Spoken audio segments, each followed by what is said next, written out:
د ماشومانو د نړیوالې ورځې په موقع د الخدمت سټریټ چلډرن سنټر طالب علمانو لپاره تفریحي سرګرمي ترسره شوې ده چې پکې د مختلفو سنټرو طالب علمانو ترمنځ د کرکټ، فوټبال، بیډمنټن، رسکشۍ په شمول نور مقابلې شوې دي.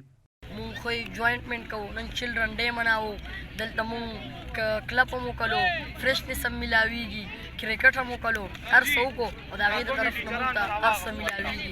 ډېر ښه کار کړی، مطلب چې نن یې چلډرن ډے مناو کړې ده، ولې چې دا زموږ د ماشومانو حقوق دپاره دي، چې زموږ حقوق خیال به ساتو نو ماشومان به ټول صحت هر څه نو قابل وي.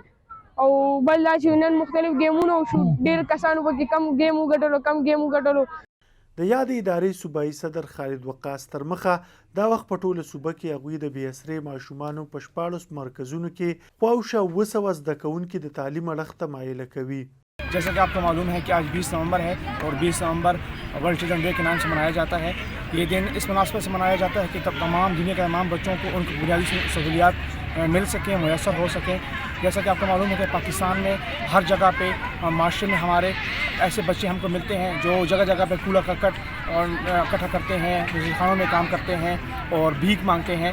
तो इन्हीं बच्चों को मुहैया अपनी बुनियादी सहूलियात मैसर नहीं है। इनको सहूलियात देने के लिए अलखदमत फाउंडेशन ने पेशावर के अंदर मुख्तलिफ जगह पे सेंटर्स कायम कर रखे हैं, जहाँ पे इनको खुसूसन तालीम दी जाती है और साथ में रिफ्रेशमेंट दी जाती है. د تفریحي ټور په اخره کې په ښې کارکردګۍ ښودونکو ماشومانو د ډاډګیرنې لپاره انعامونه تقسیم کړای شول.